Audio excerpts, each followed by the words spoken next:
అపోస్తలుల కార్యాల గ్రంథము 10వ అధ్యాయము 1 నుంచి 8 వచనాలు.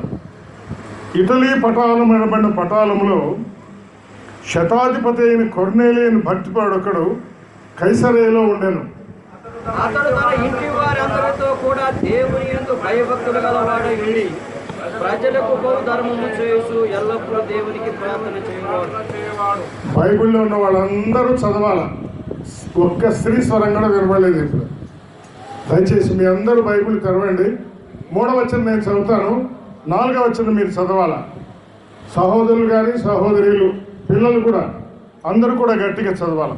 పగలు ఇంచుమించు 3 గంటల వేళ దేవుని దూత అతని వద్దకు వచ్చి కొర్నేలియను పిలుచుట దర్శనమందు తేటగా అతనికి కనబడను. అతడు వైపు తేరి చూసినప్పుడు ప్రభువా ఏమని అడిగాడు.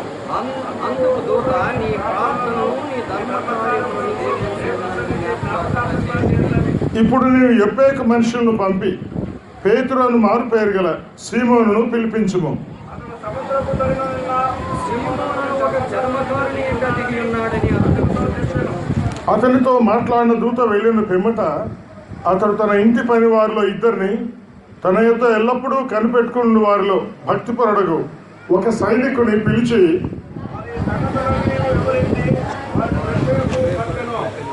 చిన్న ప్రార్థన.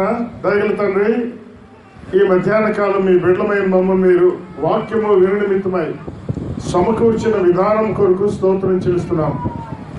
ఎండ ఎంతో తీవ్రంగా ఉంది.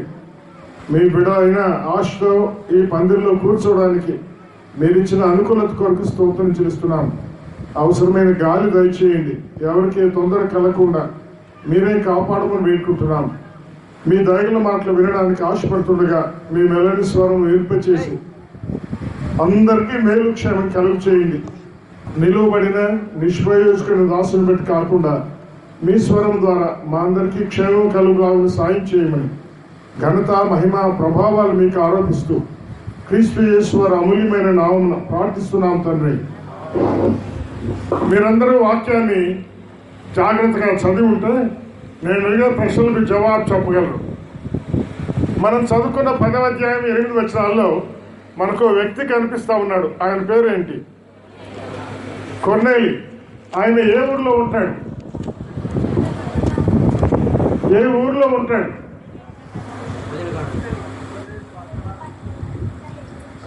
ఇటలీ అనే దేశం, నేను ఊరు అంటా ఉన్నాను. ఏ ఊర్లో ఉంటాడు? కైసరయ అనే ఊర్లో ఉంటాడు. ఇటలీ అనే దేశము, ఇటలీ పటాలం అంటే ఆ రోజుల్లో రోమీయులు ప్రభుత్వాన్ని, ప్రపంచాన్ని పరిపాలిస్తూ ఉన్నారు. ఇటలీలో వాళ్ళ హెడ్ క్వార్టర్స్ ఉంటుంది ప్రపంచమంతటిని పరిపాలించడానికి. కైసరయ ఇస్రాయేల్ దేశానికి చెందిన ఒక ఊరు అన్నమాట. ఇస్రాయేల్ దేశాన్ని కూడా అప్పుడు రోమీలే పరిపాలిస్తున్నారు. రోమాలో పరిపాలించే చక్రవర్తి గారి పేరు కైసరు అంటారన్నమాట. రోమీలు ప్రపంచమంతా పరిపాలిస్తూ ఉండగా ఇస్రాయేల్ దేశాన్ని కూడా పరిపాలిస్తున్నారు. ఇస్రాయేల్ దేశాన్ని పరిపాలిస్తూ ఉన్నప్పుడు ఆ దేశానికి కైసరయను రోమీయులు ఒక ముఖ్య పట్టణంగా ఎన్నుకున్నారు. కైసరయలో సైన్యాన్ని పెట్టారు. కైసరయలో ఇస్రాయేల్ దేశం గురించిన వివరాలు చూడడానికి ఒక గవర్నర్ గారిని కూడా పెట్టారు. గవర్నర్ ఉన్నాడు, అక్కడ సైనికులు కూడా ఉన్నారు. కైసరయ ప్రాముఖ్యమైన పట్టణం. అది మధ్యధరా సముద్ర తీరానికి ఒడ్డున ఉన్న పట్టణం. అంటే ఓడరేవు కలిగిన పట్టణం అన్నమాట. కైసరయ మధ్యధరా సముద్రం అంటే ఒక రీతిగా భూమికి మధ్యలో ఉన్న పట్టణం అని కూడా మనం ఆలోచించవచ్చు. ఈ పట్టణంలో కొర్నేలి అనే ఒక వ్యక్తి ఉన్నాడు. మనం చదువుకున్న భాగంలోనే శతాధిపతి అనే మాట, అంటే సైన్యములో 100 మందికి అధిపతిగా ఉన్నవాడు అనమాట. కొర్నేలి అనే వ్యక్తి ఉన్నాడు. ఈరోజు ఉదయకాలం మనం ఆయన జీవితాన్ని గురించి చూడబోతున్నాం. ఆయన జీవిత విశేషాలు చూడబోతున్నాం. ఆయన జీవితంలో జరిగిన ఒక శ్రేష్టమైన కార్యాన్ని గురించి మనం వినబోతా ఉన్నాం. దేవునికి ఆయనకుండే సంబంధం ఏంటో, బాంధవ్యం ఏంటో అది మనం ఈ ఉదయకాలం ధ్యానించబోతున్నాం. అలా ధ్యానిస్తున్నప్పుడు అటువంటి సంబంధం మీకు దేవునికి కూడా ఉందో లేదో ఒక్కసారి మనం పరీక్షించుకుంటూ ధ్యానించాలి. కనుక నేను చెప్పే విషయాలు జాగ్రత్తగా మీరు వినుట అవసరంగా ఉందన్నమాట. కొర్నేలి కైసరయ్య అనే పట్టణంలో ఉన్నాడు. కైసర్ గారు ప్రపంచాన్ని పరిపాలిస్తున్న చక్రవర్తి గారు. ప్రపంచ పరిపాలనలో ఆయన ఇశ్రాయేలు దేశాన్ని కూడా పరిపాలించాడు. ఇశ్రాయేలు దేశానికి ఒక పెద్ద పట్టణంగా ఆయన ఈ కైసరయ్యను ఎన్నుకొని కైసరయ్యలో ఒక గవర్నర్ గారిని పెట్టాడు. ఇశ్రాయేలు దేశాన్ని చూడడానికి, ఇశ్రాయేలు దేశం యొక్క వివరాలు అన్ని ధ్యానించడానికి అన్నమాట. అంత మాత్రమే కాదు, ఆ రోజుల్లో హేరోదు రాజు గారు కూడా పరిపాలించేవాడు. హేరోదు రాజు గారు పక్క ప్రాంతాన్ని పరిపాలిస్తూ ఉంటాడు, కానీ ఆయన కూడా కైసరయ్యకు అప్పుడప్పుడు వస్తూ ఉంటాడు అన్నమాట. కైసరయ్యలో జరిగే న్యాయ తీర్పులలో, న్యాయపీఠములలో ఆయన కూడా పాల్గొంటాడు. అందుకని న్యాయము తీర్చే ఆ సభ పేరు, జరిగే స్థలమును హేరోదు యొక్క విచారణ మందిరం అని పిలువబడ్డాని. ఇవన్నీ బైబిల్లోనే ఉన్నాయి, బైబిల్లో విషయాలే. నేను తర్వాత మీకు ఆ రెఫరెన్స్ కూడా చూపిస్తాను. హేరోదు యొక్క విచారణ మందిరం ఆ ఊర్లో ఉందన్నమాట. అట్లయితే ఆ ఊరు చిన్న ఊరు కాదు, ఒక ముఖ్య పట్టణం. మన రాష్ట్రానికి హైదరాబాద్ ఉన్నట్టుగా హైదరాబాద్లో మిలిటరీ వాళ్ళు ఉన్నారు, హైదరాబాద్లో గవర్నర్ గారు ఉన్నారు, హైదరాబాద్లో రాజభవనం ఉంది. సరే, ఇప్పుడు మన రాష్ట్రం వేరే అవుతా ఉంది, మరొక స్థలంలో అవన్నీ వస్తాయి. అలాగైతే ఈ కైసరయ్యను హైదరాబాదు వంటి ఒక ముఖ్య పట్టణం లాగా మనము తలంచవచ్చు. ఈరోజు మనం ధ్యానిస్తున్న వ్యక్తి కొర్నేలి గారు క్రైస్తవేతరుడు. ఆయన క్రైస్తవానికి చెందినవాడు కాదు. ఆ రోజుల్లో యూదులు ఉండేవారు, యూదుడు కూడా కాదు, అన్యుడు అని పిలువబడుతున్నాడు. అన్యుడు అంటే క్రైస్తవుడు కానివాడు, యూదుడు కానివాడు అన్నమాట.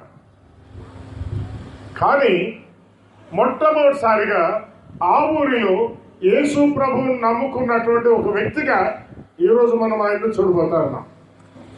ఈ మహాపట్నంలో మన రాష్ట్రానికి క్యాపిటల్ గా, హెడ్ క్వార్టర్స్ గా ఉన్నటువంటి అంత గొప్ప మహాపట్నంలో గవర్నర్ గారు నివసిస్తున్న ఆ పట్టణంలో, రాజులు రాజమందిరాలు ఉన్న ఆ పట్టణంలో, మిలిటరీ వాళ్ళు, శతాధిపతులు అంటే 100 మందికి అధిపతులు, ఆ తర్వాత సహస్రాధిపతులు అనే మాట కూడా మనకు కనిపిస్తుంది. 1000 మందికి అధిపతులు, సైన్యాధిపతులు ఉన్నటువంటి ఆ మహాపట్నంలో మొట్టమొదటిసారిగా క్రీస్తు యేసును నమ్ముకున్నవాడు ఈ కొర్నేలి. ఇక ఈ పట్టణాల గురించి మనం ఆలోచన చేస్తా ఉంటే, గవర్నర్ గారు అపోస్తలుల కార్యాల గ్రంథంలో మనం చూస్తే 24వ అధ్యాయం 22వ వచనంలో ఒక గవర్నర్ గారు కనిపిస్తారు. అపోస్తలుల కార్యాల గ్రంథం 24వ అధ్యాయము 22వ వచనం. ఏమన్నా మైక్ లో చదువుతారా, అయితే నిన్న చదవమంటారా? అపోస్తలుల కార్యాల గ్రంథం 24వ అధ్యాయము 22వ వచనం. ఆ మైక్ ఇచ్చేవాళ్ళు కూడా ఎవరు లేరా? ఎవరి మైక్ చూసేవాళ్ళు పెట్టేసి వెళ్ళిపోయినారేమో. 24, 22 మైక్ వాళ్ళు దయచేసి ఇక్కడ ఉంటే మంచిది. ఎవరో వాళ్ళు ఈ మార్గమును గురించి బాగుగా ఎరిగిన ఫెలిక్స్ అంటే గవర్నర్ గారు, సహనాధిపతి అయిన ఒక్క నిమిషం. ఫెలిక్స్ గారు ఈ మార్గముల గురించి బాగుగా ఎరిగిన వాడు. చూసారా, ఈ గ్రామంలో అనగా ఈ పట్టణంలో ఏం జరిగిందంటే, మొట్టమొదటిగా కొర్నేలి గారు యేసు ప్రభువును నమ్ముకున్నాడు. యేసును గురించిన మార్గము ఎక్కడి దాకా వెళ్ళిపోయిందంట. గవర్నర్ గారు కూడా ఈ మార్గమును సంపూర్తిగా బాగుగా ఎరిగే స్థితికి వచ్చింది. అమ్మాయ్య, నువ్వు కూడా యేసు ప్రభు హృదయం ఇస్తే నువ్వు నివసించే గ్రామంలో క్రీస్తుని గురించిన సువార్త అందరికీ తెలియపరచబడుతుంది. అలాగూ తెలియపరచబడాలని దేవుడు ఇష్టపడతా ఉన్నాడు.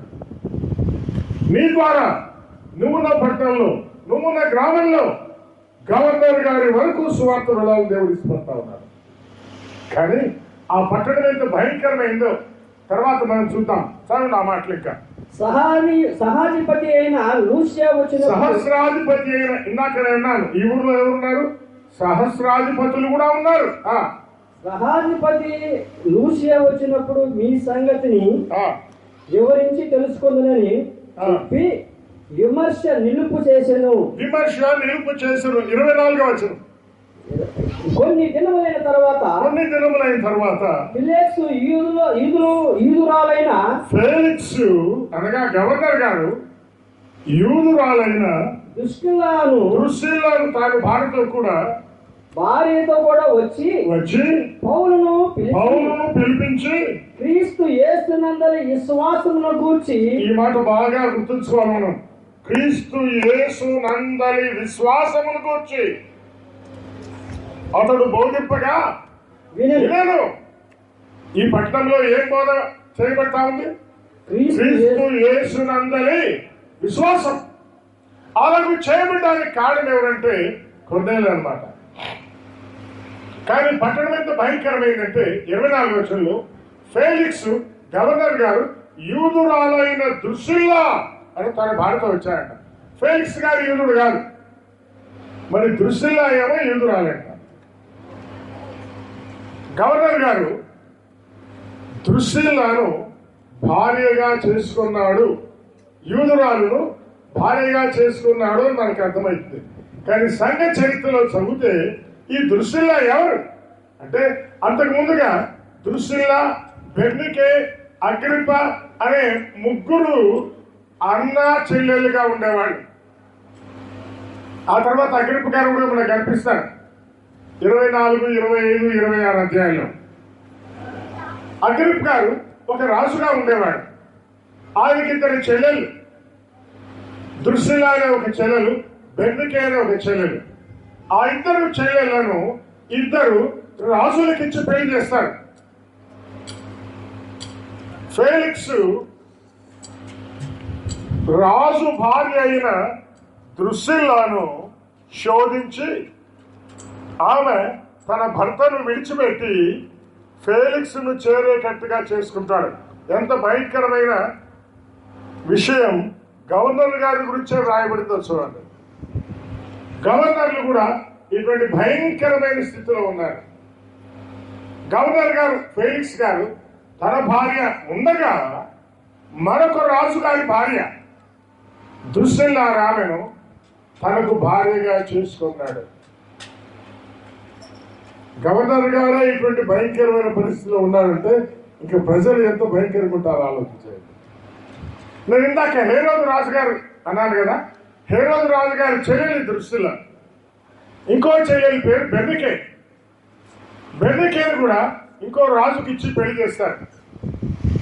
ఆ రాజుగారు చనిపోతాడు, మరొక రాజుకి ఇచ్చి పెళ్లి చేస్తారు. కానీ 25వ అధ్యాయం 23వ వచనం చదవండి. 25, 23. కాబట్టి మరునాడు అగ్రిప్పయు బెర్నికే అంటే అగ్రిప్పకు చెల్లెలే, చెల్లెలే.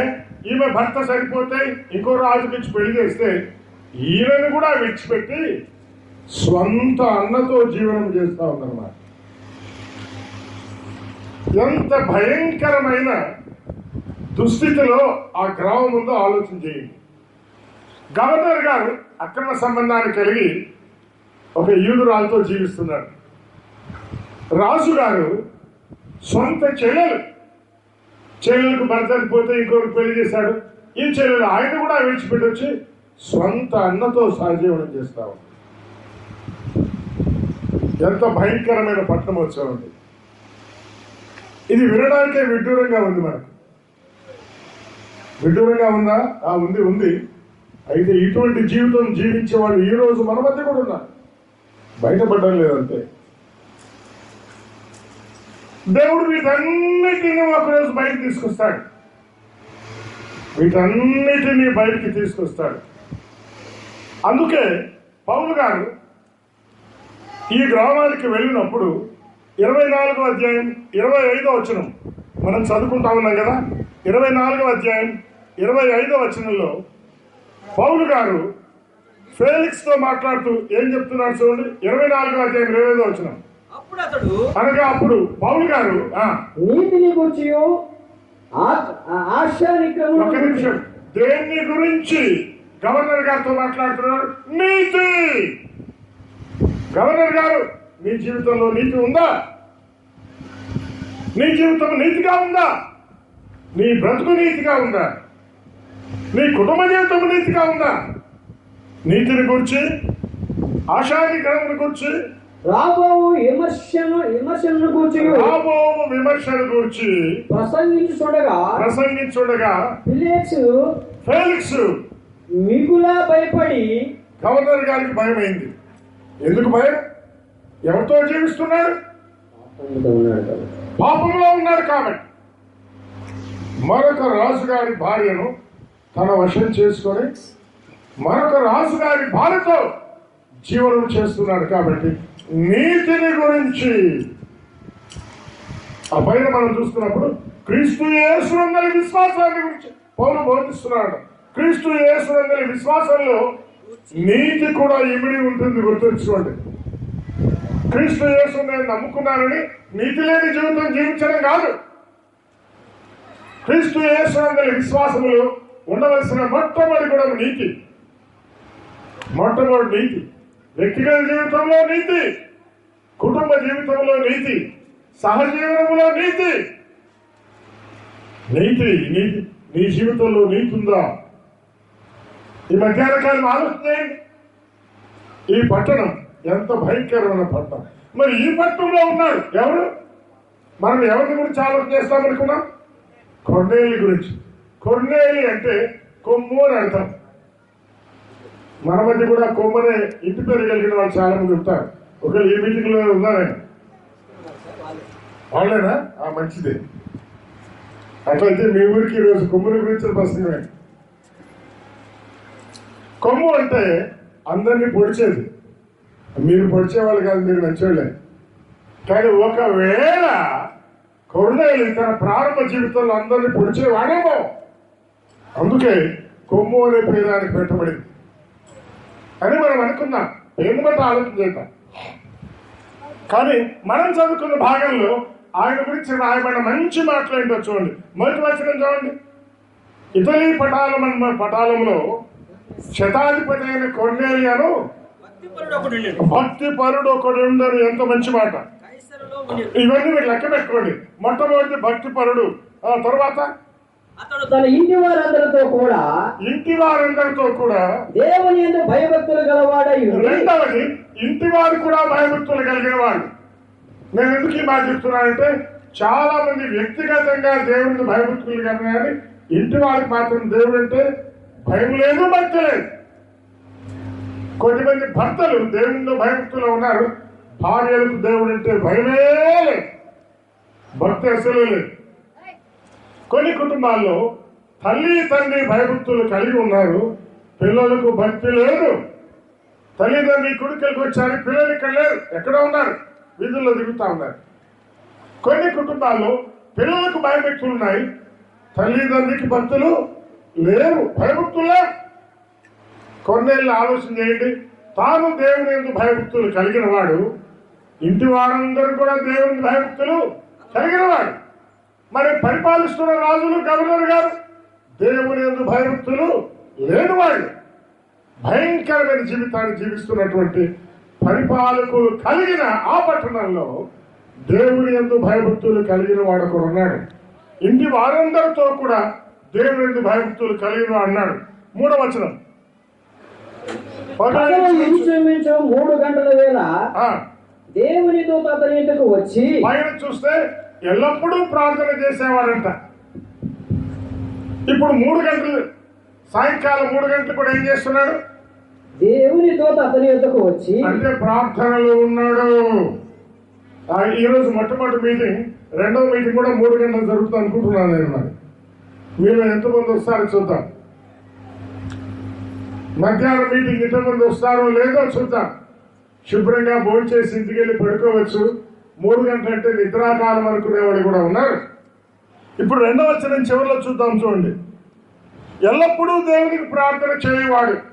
అంటే పగలు 3 గంటలే కాదు, ఈయన ఎప్పుడూ ప్రార్థన చేసేవాడు. దేవునికి భయభక్తులు కలిగిన వాడు, ప్రార్థన చేసేవాడు. దానికంటే ముందున్న మాట ఏంటో చూడండి, ప్రజలకు బహుధర్మము చేయవాడు. మిలిటరీ వాళ్ళంటే కఠినంగా ఉంటారు మామూలుగా. ఈరోజు మన ఒకవేళ పోల్చుకుంటే పాతకాలంలో ఉన్న మిలిటరీనే విడగొట్టి మరి దేశం యొక్క చివరిలో కాపు కాసే దానికేమో మిలిటరీ వాళ్ళు అన్నారు, దేశం లోపల కాపు కాయడానికి పోలీసు వాళ్ళు అన్నారు అన్నమాట. పోలీసు వాళ్ళు ధర్మం చేస్తారా, పుచ్చుకునే వాళ్ళు ఉన్నారా? ఈ ప్రాంతం పోలీసులు మంచి వాళ్ళేమో నేనేమన్నా లేదు, కానీ ధర్మము చేసే గుణము అనేక పర్యాయాలు వాళ్ళలో ఉండేవాళ్ళు ఉన్నారు. కానీ ఈయన ఒక వ్యతిరేకమైన వ్యక్తిగా ఉన్నాడు. బహుధర్మము చేయవాడు, బహుగా ధర్మము చేయవాడు. 4వ వచనం 3వ లైన్లో ఏం రాయబడిందో చూడండి. నీ ప్రార్థనలు ధర్మము చేయడం మాత్రమే కాదు, ధనము ఇవ్వడం మాత్రమే కాదు, ఇంకా చాలా చాలా చాలా చాలా ధర్మ కార్యాలు చేసేవాడు. దేవుని సన్నిధికి జ్ఞాపకార్థంగా చేరినాయి ప్రార్థనలు, దేవుని సన్నిధికి చేరినాయి. చాలాసార్లు మీరు చేసే ప్రార్థనలు దేవుని దగ్గర పోవడం లేదు. మీరు చేసే ప్రార్థనలు మీ గది పైకప్పు దాటి కూడా పైకి పోవడం లేదు, అసలు మీ గదిలోనే వినపడడం లేదు కొన్నిసార్లు. ఈయన ప్రార్థన దేవుని సన్నిధికి చేరింది, ఈయన ధర్మ కార్యాలు దేవుని సన్నిధికి చేరాయి.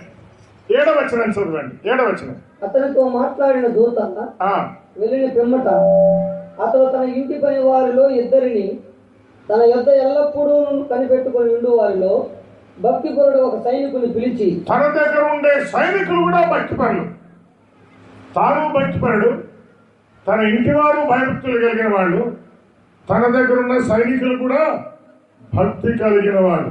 చాలా మంది భక్తి గుడి వరకే పరిమితమై ఉంటుంది. వాళ్ళు పని చేస్తున్న స్థలంలో భక్తి అనేది కనబడదు. తమ క్రింద ఉండే వారిని పనిచేసేవాడిని అడగండి, మీ అయ్యగారు భక్తిపరుడు అని అంటే ఆ భక్తుల గురించి అంతా వివరంగా చెప్తారన్నమాట. ఆయనకేమో భక్తి ఉందయ్యా అంటారు, ఆయన జీవితంలో ఏం భక్తి ఉంది అని అంటారు. కానీ ఈరోజు మనం ధ్యానిస్తున్న వ్యక్తి అవన్నీ కలిగిన వాడిగా మనం చూస్తా ఉన్నాం. సరే, 22వ వచనం చూడండి. 10వ అధ్యాయం 22వ వచనం. అందుకు వారు నీతిమంతుడును. అబ్బో, ఇంకో మంచి పేరు ఏంటిది? నీతిమంతుడు.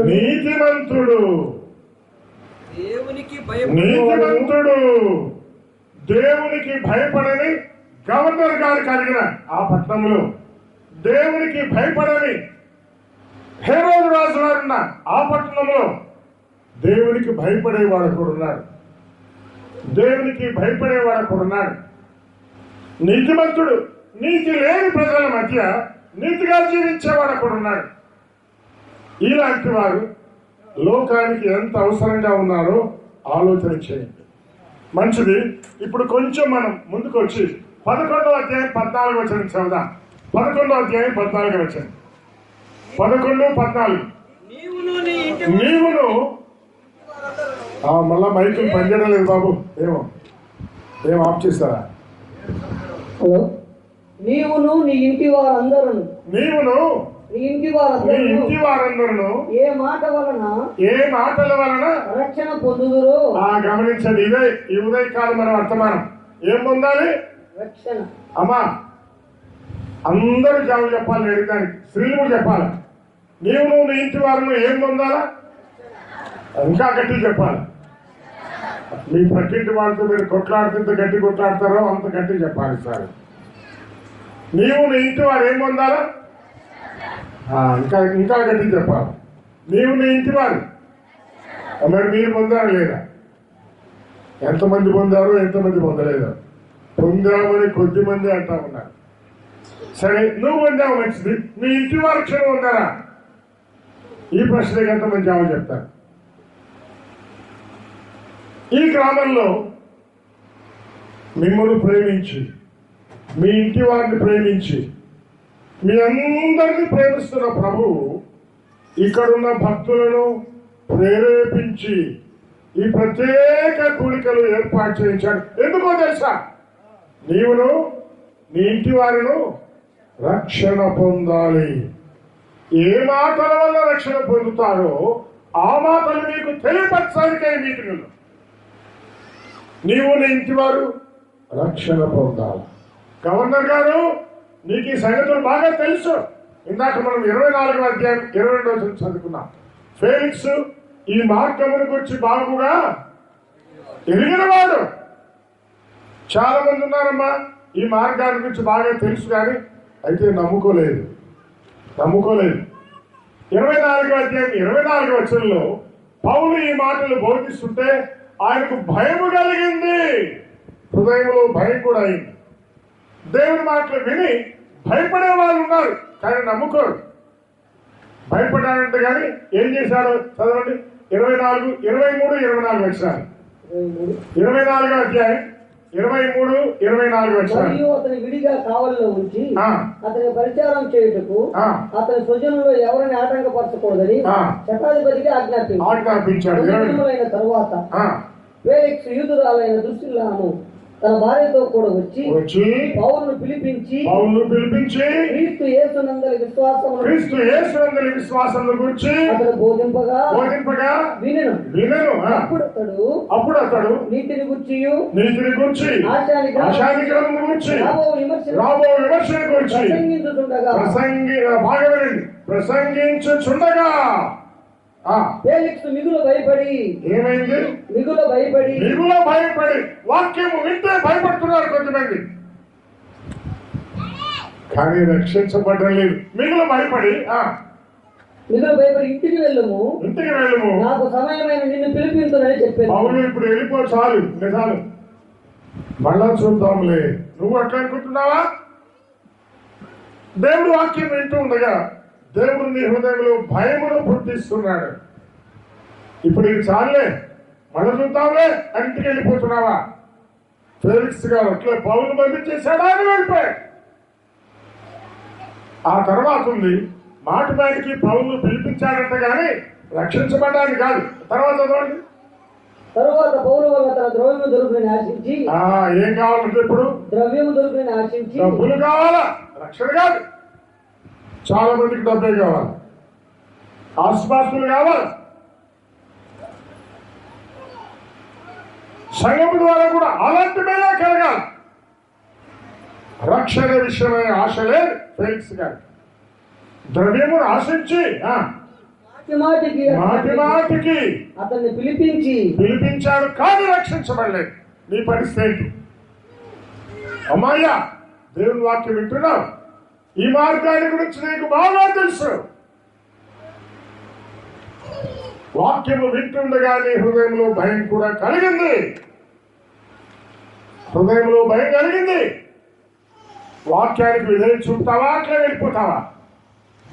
ఈ ఉదయకాలం వాక్యం వింటూ ఉండగా, దేవుడు నీతో మాట్లాడుతుండగా, హృదయంలో భయం కలుగుతుండగా విధేయించుంటావా, అట్లా వెళ్ళిపోతావా?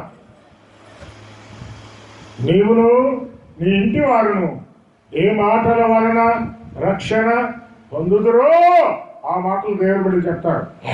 అతడు బోధిస్తాడని దేవుడు చెప్పాడు. స్పెసిఫిక్ గా దైవజనుడైన పేతురు వచ్చాడు అక్కడికి. దేవుని మాటలు వివరించి చెప్పాడు. 10వ అధ్యాయంలో ఆయన ఏం చెప్పాడో మనం చూద్దాం. 10వ అధ్యాయము 38వ వచనం చూడండి. 10:38. అదేదనగా దేవుడు నజరేయుని యేసును పరిశుద్ధాత్మతోను శక్తితోను అభిషేకించునన్నది. ప్రభువైన యేసుక్రీస్తు వారి లోకానికి వచ్చినప్పుడు శక్తి గల దేవుడుగా తన శక్తిని లోకానికి రుజువుపరిచాడు. దేవుడు ఆయనకు తోడైండను కనుక ఆయన మేలు చేయొచ్చు, లోకములు అందరికీ మేలు చేశాడు. అపవాది చేత పీడింపబడిన వారందరినీ, దయ్యము పట్టిన వారందరినీ స్వస్థపరిచాడు, సంచరించాడు. 39. ఆయన యూదుల దేశమందును యెరూషలేమునందును చేసిన వాటన్నిటికీ మేము సాక్షులము. ఆయనను వారు మ్రానును వేలాడదీసి యేసయ్యను మ్రానున వేలాడదీసి చంపిరి. యేసయ్య ఎవరు? మ్రాను మీద వేలాడదీయబడి చనిపోయిన దేవుడు. యేసయ్య ఎవరు? రాను మీద వేలాడదీయబడినవాడు, నీ కొరకు నా కొరకు చనిపోయినవాడు, నీ పాపాన్ని నా పాపాన్ని రాను మీద మోసుకున్నవాడు. యోహాను సువార్త 1:29 ఇదిగో లోక పాపమును మోసుకొని పోయిన దేవుని గొర్రెపిల్ల, నీ పాపాన్ని నా పాపాన్ని మోసుకొని పోయినవాడు. గలతీ 3:13 ఆయన మరణిత్తమై శాపగ్రాహి, ఆయన మన శాపమును గ్రహించినవాడు, మ్రాను మీద వేలాడ తీయబడ్డాడు. మన శాపమంతటిని గ్రహించాలంటే పొందాడు. ఇంకా శాపం నీ మీద లేదు. నీ పాపాన్ని తను మోసుకొని వెళ్ళిపోయాడు. నీ పాపం నీ మీద లేదు. మరి ఎక్కడ పెట్టాడు ఈ పాపాన్ని? మీకా గ్రంథంలో చివరి అధ్యాయంలో ఉంది, సముద్రపు అగాధములో పడేశాడంట. తీసుకెళ్లి సముద్రపు అగాధములో పడవేశాడు. ప్రకటన 21వ అధ్యాయంలో ఉంది, సముద్రాన్ని లేకుండా చేశాడంట. అంటే నీ పాపం ఉన్నట్టా లేకుండా పోయినట్ట? లేదు. ఏ సముద్రములోనైతే నీ పాపాన్ని భద్రపరిచాడో ఆ సముద్రాన్నే లేకుండా చేశాడన్నమాట. యేసయ్య చేసిన గొప్ప కార్యం నమ్ముతున్నావా? క్రీస్తు యేసునందరి విశ్వాసముల గురించి అతడు బోధింపగా ఫేలిక్స్ గారు వినను. దీన్నే విశ్వాసం ఉంచాలా? ఇదే నమ్మాలా? మన శాపమును గ్రహించిన దేవుడు ఆయన నీ పాపాన్ని సముద్రంలో వేశాడు, ఆ సముద్రాన్నే లేకుండా చేశాడు. కనుక నీ పాపం లేకుండా పోయింది. పాపానికి వచ్చే శిక్ష శాపాన్ని తాను గ్రహించాడు. తన శరీరంలో శిక్ష అంతటిని ముగించేశాడు. మ్రాను మీద వేలాడ తీయబడి ఆయన చనిపోయాడు. నమ్ముతున్నా? ఇదే నమ్మాలి. క్రీస్తు యేసునందరి విశ్వాసం అంటే ఇదే. నీవును నీ ఇంటి వారందరూ ఏ మాటల వలన రక్షణ పొందుదురో. కానీ చాలా మంది మీటింగ్లకు వస్తారు. మీటింగ్లు అంటే పండుగ వాతావరణం లాగా ఉన్నాయి. ఫేలిక్స్ గారి లాగా వాక్యం వింటారు, ఈ మార్గాన్ని గురించి తెలుసుకుంటారు. మీరన్నా తెలుసుకున్నారు. ఫేలిక్స్ గారు బాగుగా ఎరిగిన వారుగా ఉన్నాడు. వాక్యం వినేటప్పుడు భయపడతారు. ఇప్పుడు వద్దులే అనుకుంటారు, ఇంటికి వెళ్ళిపోతారు. ఇంక మరెన్నడూ యేసు నమ్ముకోకుండా అట్లాగే జీవితం అంతా ముగించేవాడు కూడా ఉన్నారు. నేను అనంతపురం జిల్లాలో ఉంటాను. కదిరి అనే ఒక స్థలంలో చాలా కాలం పనిచేశాను. తర్వాత ఇప్పుడు వేరే ఊరికి వెళ్ళిపోయాను. ఉద్యోగం చేసినప్పుడు అక్కడ ఉన్నాను కొంతకాలం. అక్కడ ఒక అధికారి ఉండేవాడు. ఆయనకు సువార్త ప్రకటించబడితే ఒళ్ళంతా చెమటలు పోస్తాడు. భయపడినాడు. దేవుని సేవకుడు చెప్తా ఉంటే వింటా ఉన్నాడు. దేవుని సేవకుడు మోకరించి ప్రార్థన చేస్తే ఆయన మోకరించాడు. తీర్మానం చేస్తారంటే చేయలేదు, నిశ్శబ్దంగా ఉన్నాడు. విన్నాడు.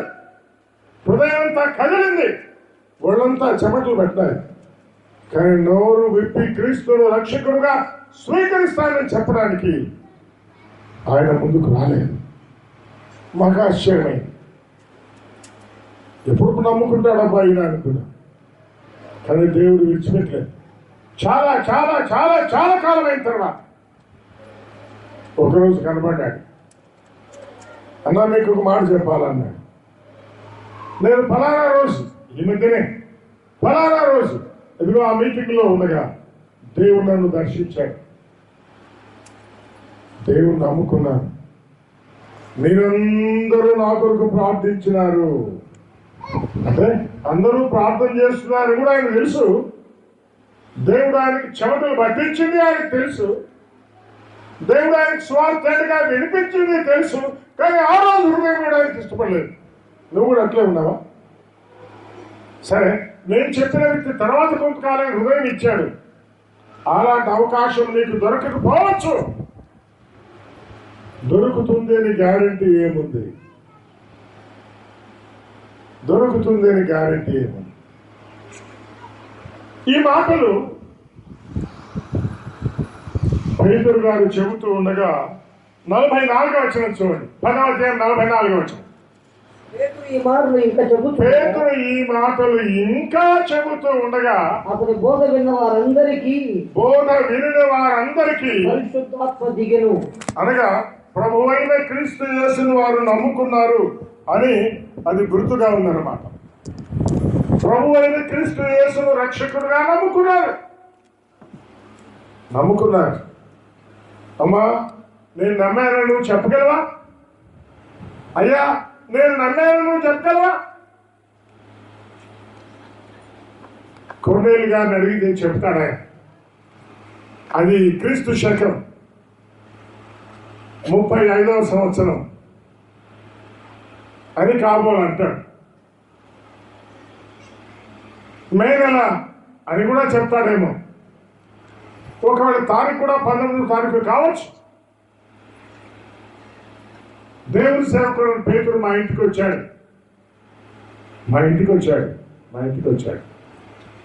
ఈ మాటలు చెబుతూ ఉండగా నేను ప్రభువైన క్రీస్తు యేసును అంగీకరించాను, రక్షించబడ్డాను, గుర్తుగా పరిశుద్ధాత్మ నాలోనికి వచ్చాడు అని సాక్ష్యం ఇస్తాడు.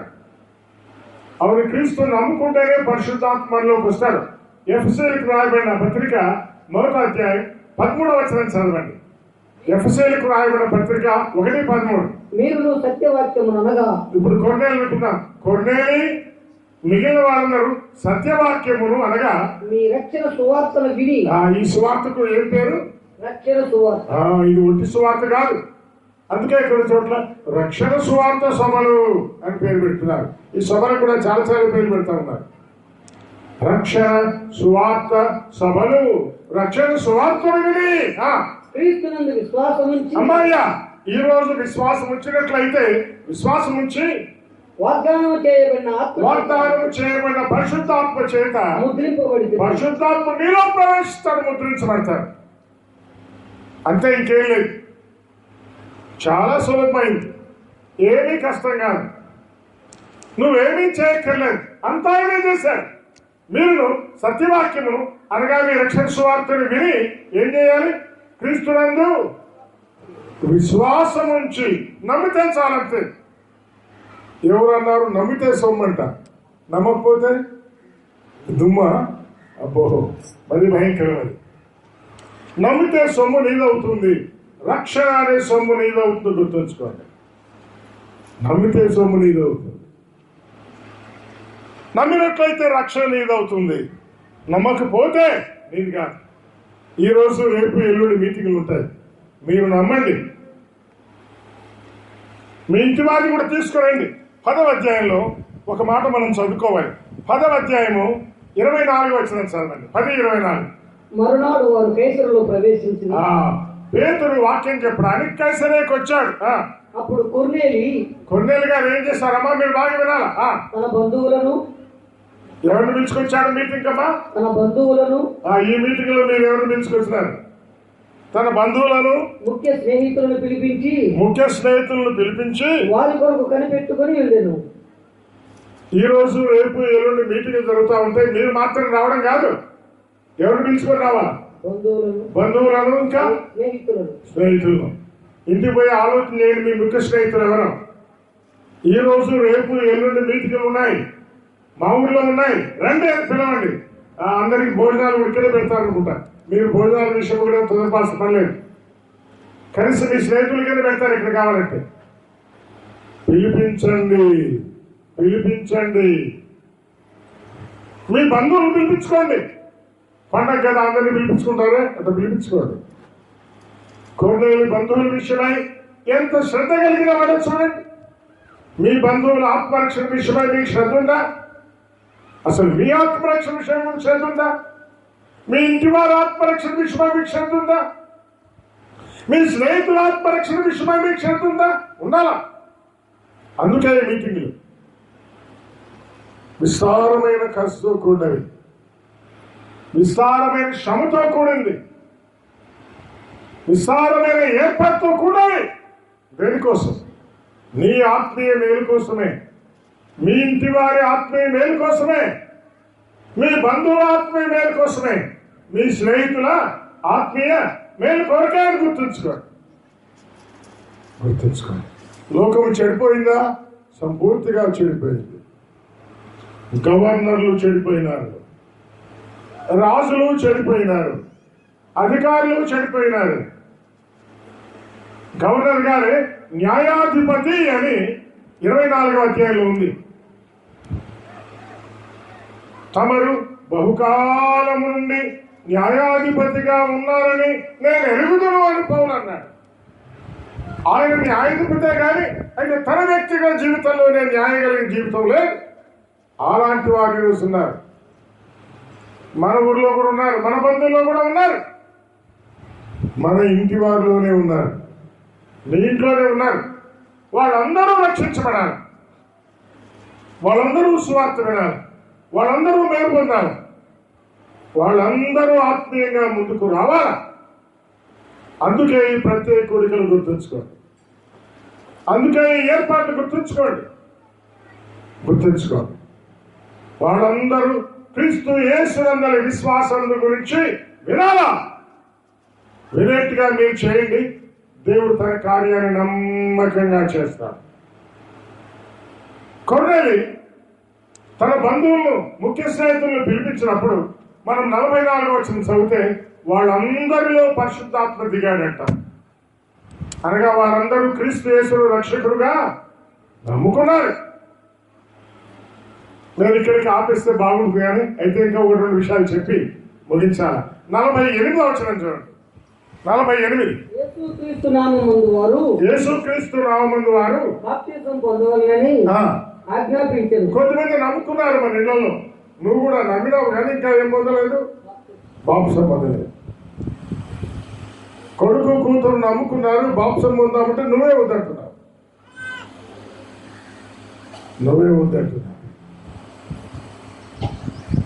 ఆటంకం నువ్వే ఆటంకం. నిన్న ఆదివారం హైదరాబాద్లో ఒక సంఘంలో బాప్తిస్మాలు ఏర్పాటు చేయబడ్డాయి. ఏమనుకోవద్దండి, నా సంగతి చెప్తా ఉన్నాను. నా కుమారుడు అక్కడికి వెళ్ళాడు వాక్య పరిచయంతో. ఏమనుకోవద్దు, నేను నా సంగతి చెప్తున్నాను. వాక్య పరిచయం చేస్తూ వెళ్తే అన్న ఈరోజు బాప్తిస్మాలని బాప్సం ఇస్తారా అన్నారు. మంచిది అనుకున్నా.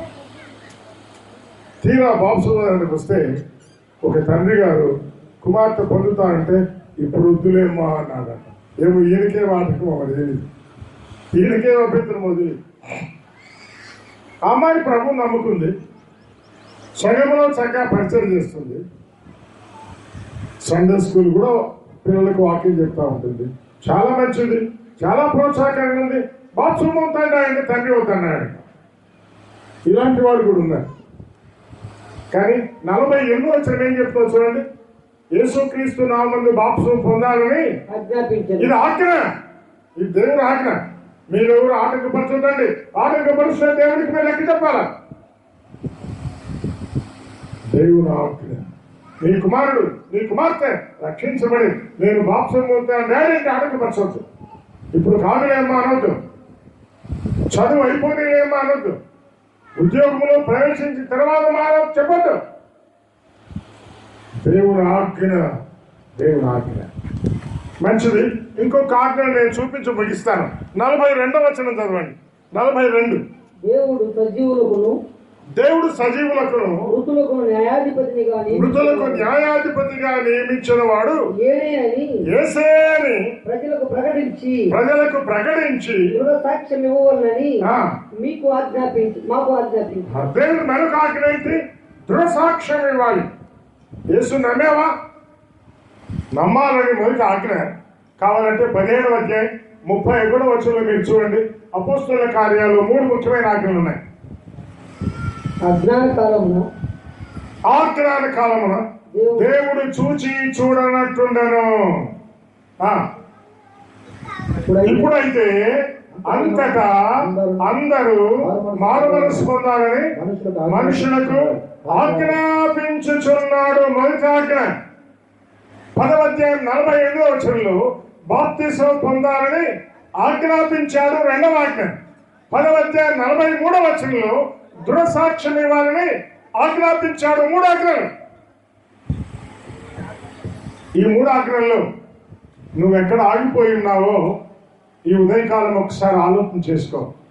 నా వర్తమానం ముగిస్తుంది, అయితే జవాబు మీరు చెబితేనే ముగించుకుందాం.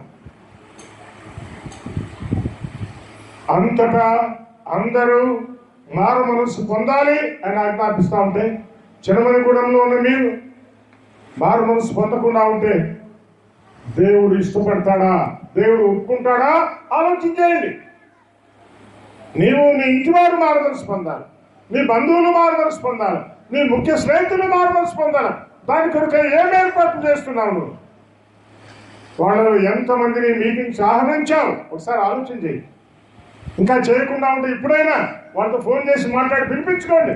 ఈరోజు రేపు ఎల్లుండి జరిగే కూడికల్లో వారి ఇంటి వారు అందరూ మారు మనసు పొందాలని దేవుడు ఆజ్ఞ. రెండవది, ఒకళ్ళు బాప్తిస్మాలు కూడా ఉంటాయేమో.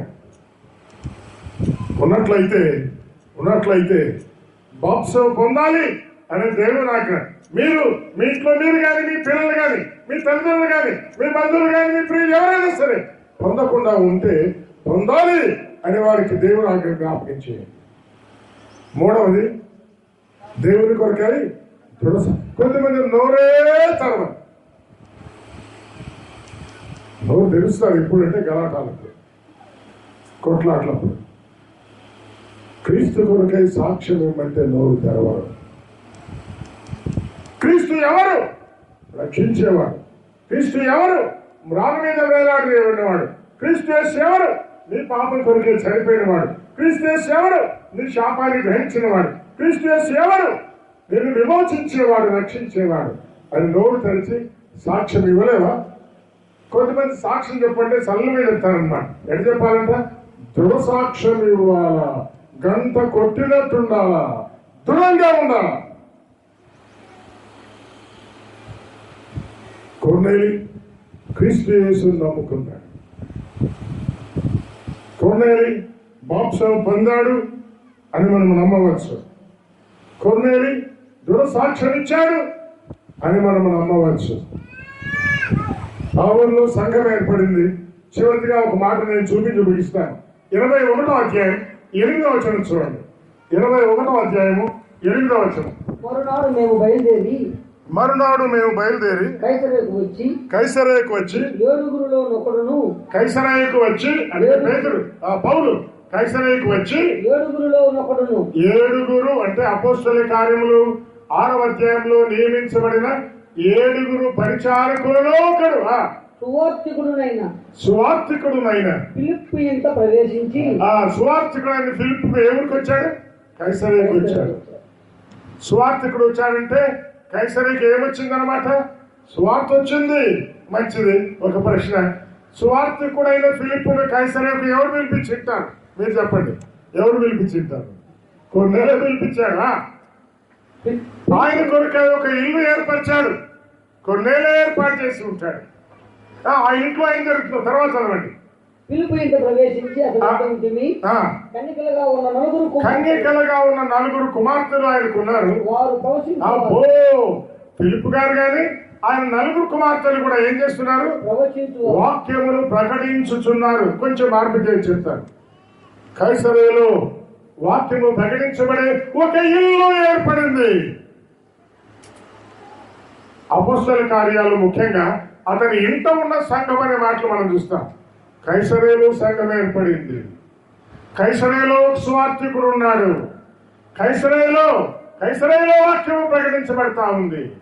కైసరేలో సువార్త ప్రకటించబడతా ఉంది. కైసరేలో ప్రవచనము అనగా దేవుని వాక్యము వివరించి ప్రకటించబడతా ఉంది. దీనంతటి వెనక ఎవరున్నారు? కొర్నేలి ఉన్నాడు. మనం ముగించుకుందాం. కానీ నీ జీవితం నా జీవితం కొర్నేలిలాగా ఉండాలని దేవుడు ఇష్టపడతా ఉన్నాడు. ఉన్నామా? లేదు, ఆలోచన చేద్దాం, ప్రార్థన చేద్దాం. అందరము కళ్ళు మూసుకుందాం. అందరూ కళ్ళు మూయండి. ఎవరు కళ్ళు తెరవక్కర్లేదు.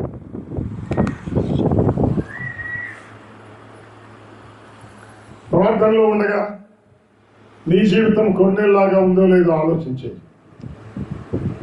కొన్నేళ్ళలాంటి మంచివాడివి కావచ్చు. నీవును నీ ఇంటి వారును ఏ మాటల వలన రక్షణ పొందాలా? నువ్వు పొందాలా? నీ ఇంటి వారు పొందాలా? ఈ కోరికలో నువ్వు ఇంకా పొందకుండా ఉంటే ఇప్పుడైనా హృదయం తెరిచి క్రీస్తుని రక్షకుడుగా స్వీకరించవచ్చు, రక్షణ పొందవచ్చు. బాప్సం పొందలేదా? ఈ కోరికలో పొందవచ్చు. సాక్ష్యం ఇచ్చే అనుభవం లేదా? సాక్ష్యం ఇస్తాను స్వామి అని మీ హృదయంలో తీర్మానం చేసుకోండి. మీకు ఇష్టమైతే మీ బంధువులను, మీ ముఖ్య స్నేహితులను ఈ కోరిక ఆహ్వానిస్తామని తీర్మానం చేసుకోండి. ఈ కోరికల్లో దేవుడు వారిని దర్శించబోతున్నాడు, వారందరికీ మేలు ఇవ్వబోతున్నాడు, మీకు కూడా మేలు కలుగుతుంది. ఆలోచించండి. ఇంకా రక్షించబడకుండా ఉంటే హృదయంలోని క్రీస్తు నమ్మని మీ నోటితో మీకు వచ్చిన మార్చుకోవాలని చెప్పండి. క్రీస్తు యేసు మేము రక్షిస్తాడు, కుమారులుగా కుమార్తెలుగా స్వీకరిస్తాడు. అలాంటి అనుభవం పొంది ధన్యులు కావాలని మీరు, మీ ఇంటి వారు, మీ బంధువులు, మీ ముఖ్య స్నేహితులు అలాంటి అనుభవానికి రావాలని దేవుడు ఆశిస్తా ఉన్నాడు. దయగల తండ్రి, ఉదయకాలం మీ బిడ్డలమైన మమ్మల్ని మీ సందులో కూర్చుండబెట్టి మా ఎదుకు మీరు తీసుకొచ్చిన అమూల్యమైన సత్యముల కొరకు స్తోత్రం చెల్లిస్తున్నాం. వాటన్నిటి చొప్పున మేము జీవించగలిగే కృపనిమని క్రీస్తు యేసు నామమున ప్రార్థిస్తున్నాం తండ్రి. ఆమేన్.